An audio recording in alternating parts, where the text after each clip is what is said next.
From the Rhodes Centre for International Finance and Economics at Brown University, this is the Rhodes Centre podcast. I'm Mark Blythe, your host. From 2019 to 2021, Frances Haugen worked as a product manager in Facebook's Civic Integrity Department. During that time, she got an inside view into how Facebook's algorithms are deliberately designed to influence its users. She also saw something deeply worrying, that this influence was often used to grow Facebook's profits at the expense of users' safety and well-being. In 2021, she anonymously leaked tens of thousands of internal documents to the Wall Street Journal. Since then, she's testified before Congress on the matter and helped start a global movement to better understand and regulate big tech. On this episode, I talked with Frances about her experience whistleblowing on one of the world's most powerful companies and what she thinks we need to do to create social media platforms that are compatible with a functioning democracy. It's a little different than the kind of conversation we normally have on this show, but the truth is simple. You can't understand global finance and economics today without understanding the role of big tech and social media. And that's actually where we started the conversation.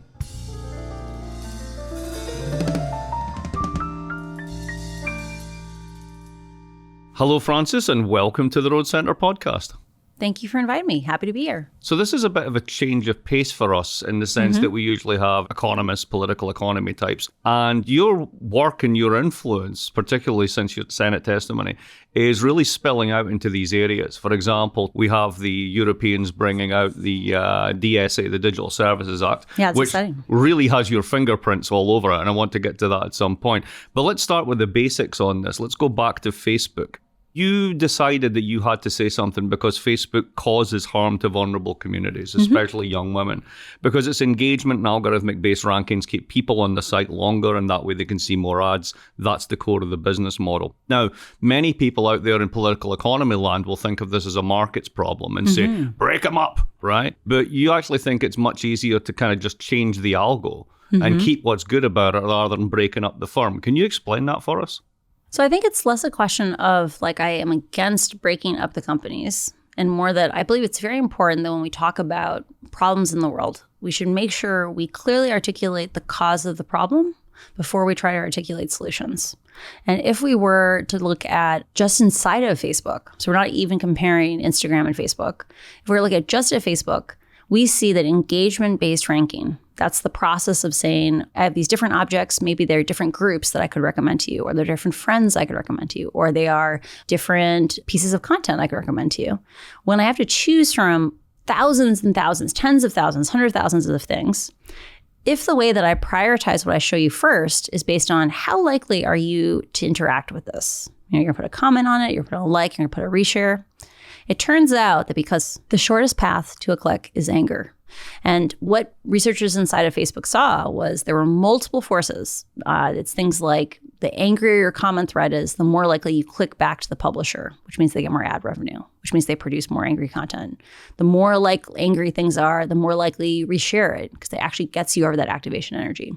So this question of should you break up the company, inside of Facebook, we have seen problems not just in the content. We've seen them in things like groups recommendation, where back in 2016, 65% of all people who joined neo-Nazi groups in Germany joined them because Facebook recommended them to them, right? So this is not a problem of this company versus that company. It's these systems, any place you put engagement-based ranking is going to reproduce these problems.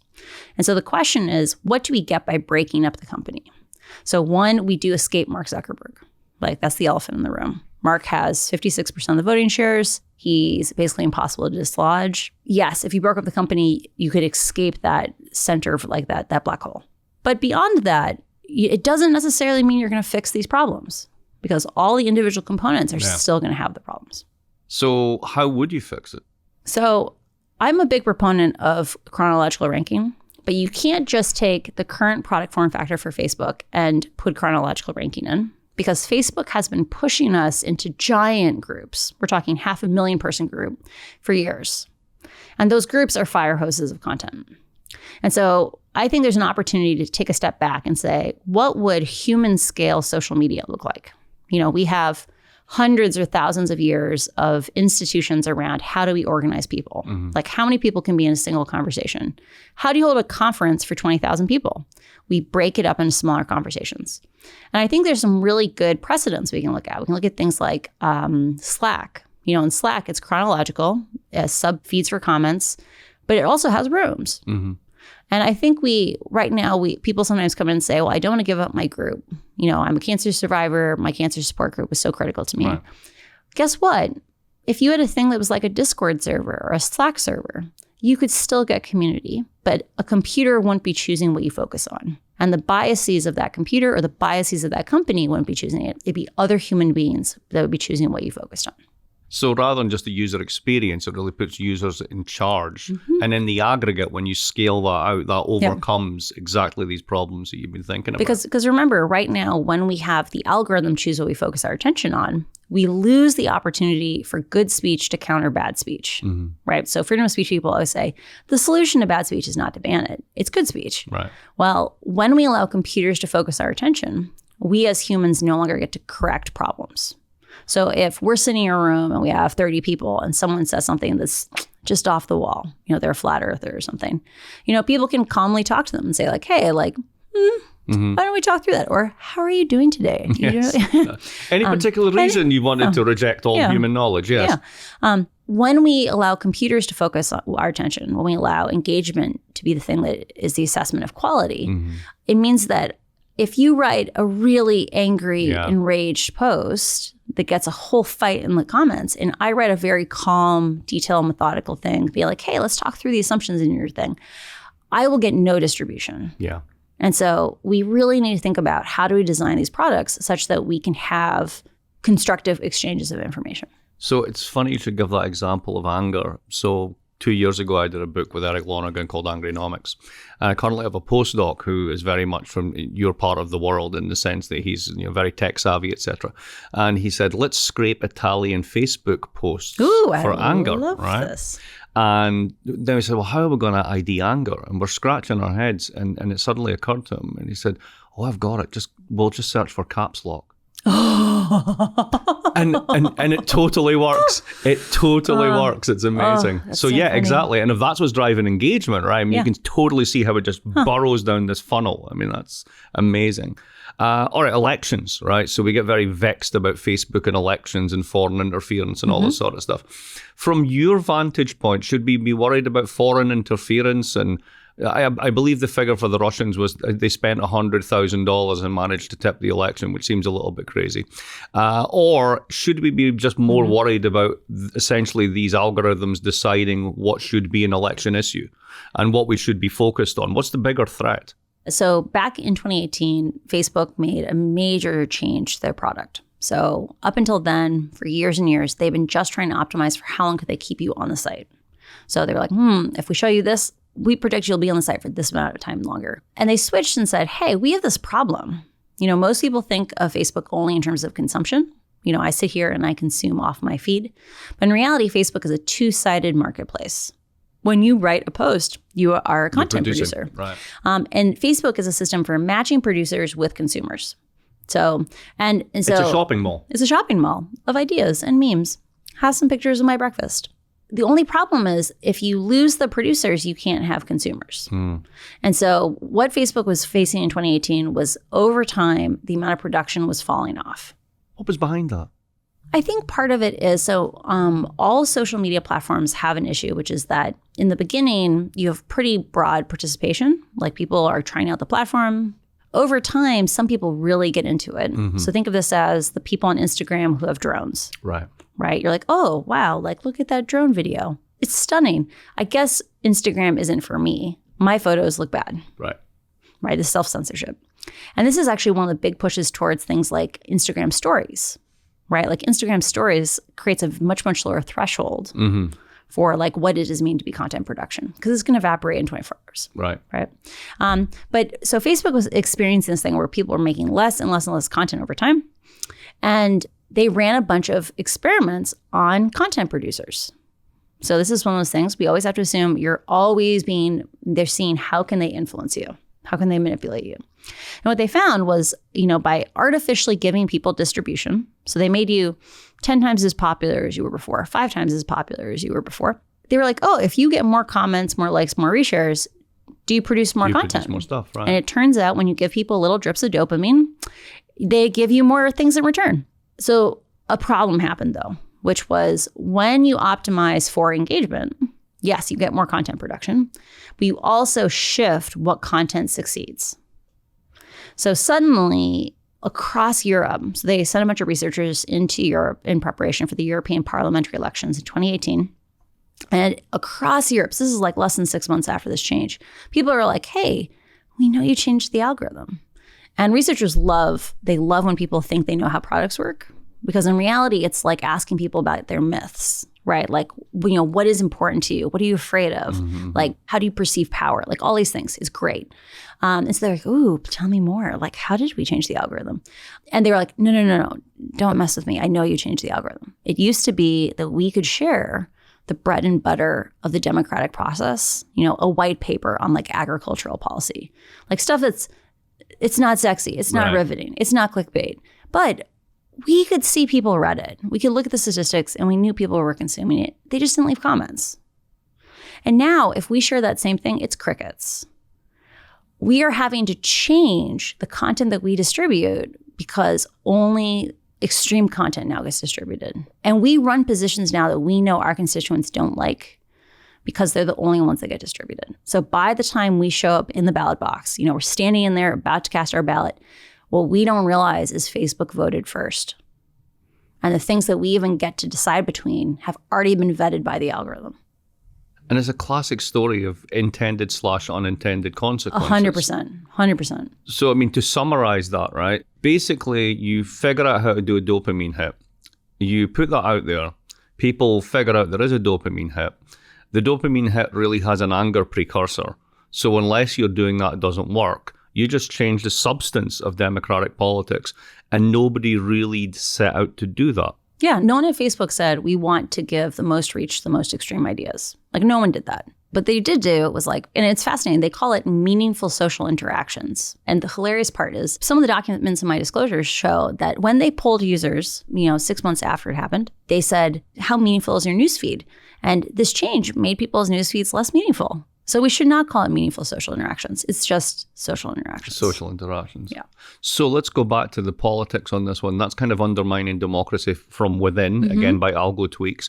But so much of the attention... There's also a secondary thing, which is that same system of saying like high quality equals high engagement. Mm-hmm.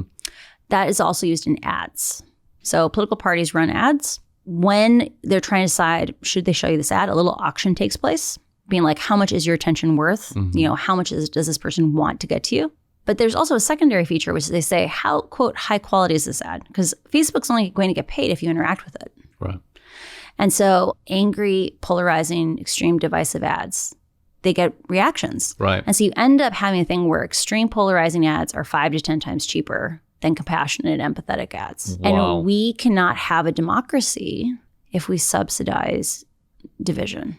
Yeah, we're basically producing anger. Anger is our product, becomes basically what it ends up. Division becomes our product, yeah. Division, wow. So again, let's go back to the way that is normally framed. There are foreign people who were manipulating our elections. Yeah. Should we be bothered about that? Because everything you're describing is completely endogenous. Yeah. It has nothing to do with the outside.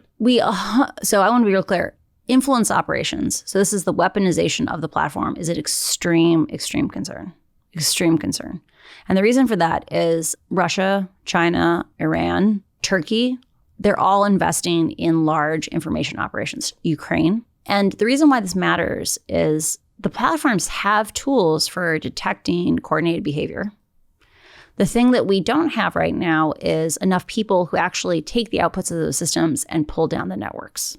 So when I worked in threat intelligence at Facebook, so I was the last 8 or 9 months I was there, I worked on the counter-espionage team, which is the sister team to influence operations. And our team only ever worked on a third of the cases we knew about because we were so understaffed. Right. And we never wrote detection software because we already couldn't handle the cases we had. Why wouldn't Facebook engage more in that and provide those resources? That seems to be for a firm under pressure, an easy lift, right? Why would they not go for it? I think part of it is, these are cost centers and there's no external accountability. So the question of like how good a job is sufficient is not currently being negotiated with the public. It's Facebook's deciding on its own. But with 40 billion in profits, you could chuck $1 billion at it and buy yourself some really good press. Totally. And I want to really flag for people, they're doing 75 billion with like a B, 9 zeros, $75 billion worth of stock buybacks in this 12-month period. Wow. So they're lighting on fire $75 billion and then bragging to the public that they spent $5 billion on safety. Yeah, there's something deeply wrong on so many levels. I think part of it is like I went and checked. So last August, I went and checked every single time the Facebook stock price declined versus the NASDAQ by more than 5% over a 10-day period for the last 5 years. And there were a very limited number of incidences. It was like 27 instances over 5 years. A handful of them, maybe 20%, were like ones where just all big tech sold off at the same time, a small correction. But in general, the things that drove the price down were either declines in users or increases in expenses. Right. So when Facebook spends more on safety, even small amounts more, the stock price crashes. But if you have that type of balance sheet, you can just buy the stock back and do a self-correction. That's what they're trying to do. And that's what they're trying to do, absolutely. Wow. So let's talk about the rest of the world. You once said that something we don't recognize as a problem is that for much of the global south, if 1 billion people or more, that Facebook is the internet because it's there, it's free, quote unquote, and it works. Why is that a problem? We need to unpack the it's free. Because the only reason why it's, quote, it's free is Facebook made a choice. They chose, Twitter didn't choose to do this, TikTok didn't choose to do this. They chose to go into some of the most fragile places in the world, places like Myanmar, and pay for people's data. So in most places in the world, for every megabyte of data you consume, you pay money. And Facebook went in there and said, if you use Facebook, the data is free. If you use anything on the open web, you're going to have to pay for the data yourself. And surprise, surprise, market forces work, right?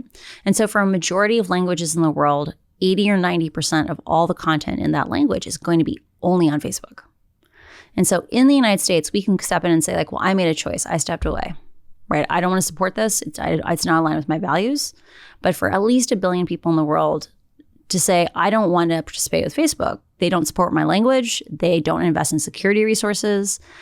I'm using the version of the product that Mark Zuckerberg himself said was dangerous in 2018 because I don't matter to Facebook. They don't get to leave because, any local web page is actually just a page on Facebook.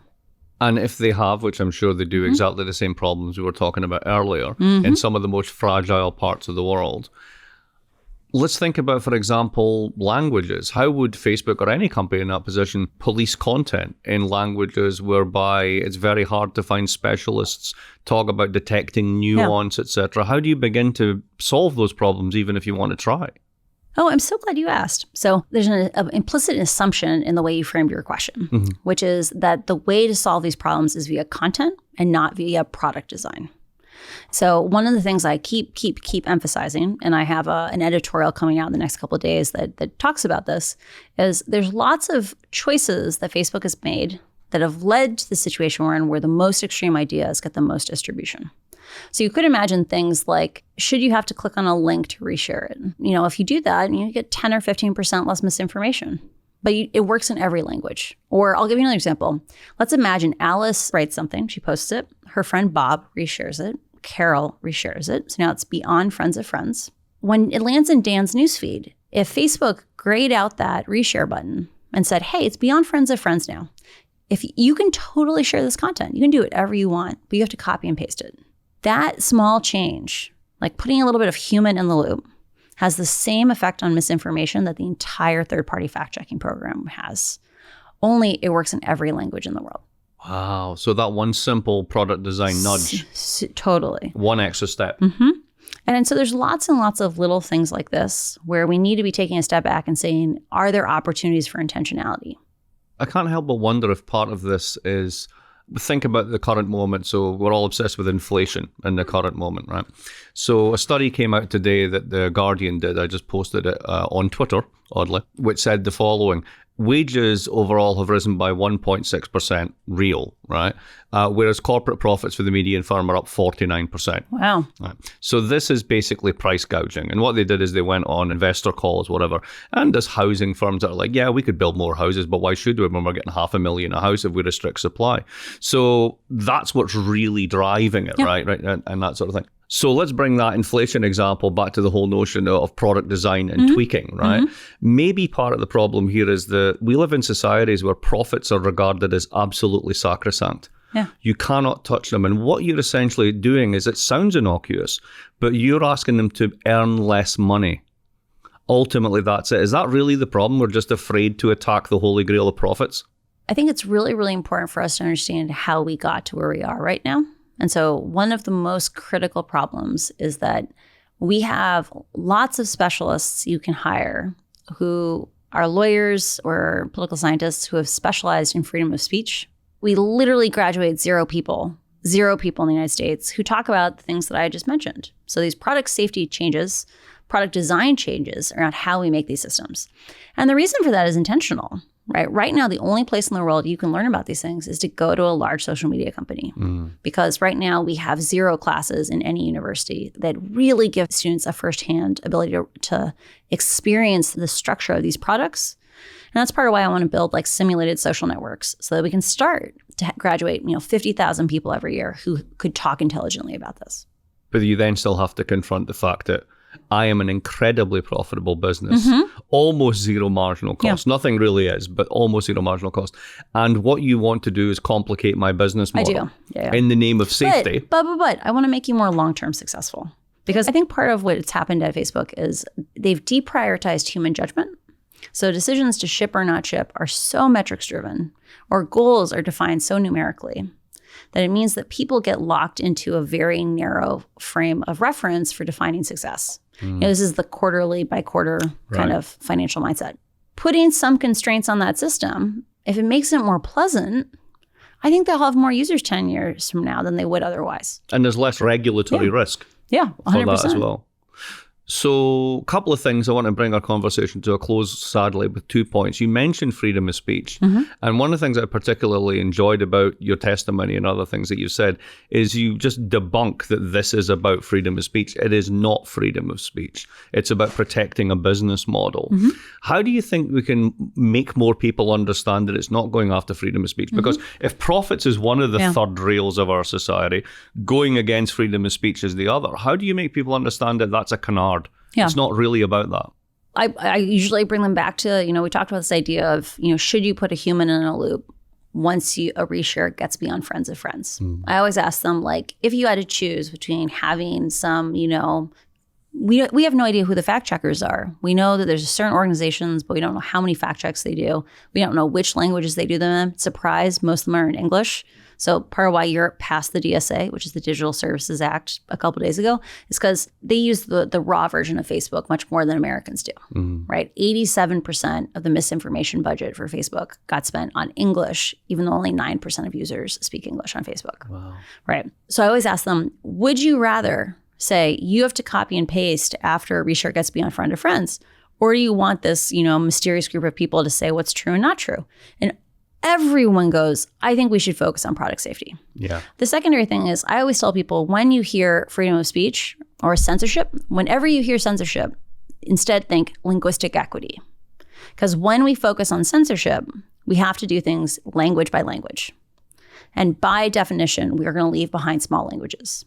I always like to joke, like, won't someone please think of the Norwegians? Right? There's 5 million Norwegian speakers. I feel like I have to rep them because they gave me the Norwegian American Heritage Award.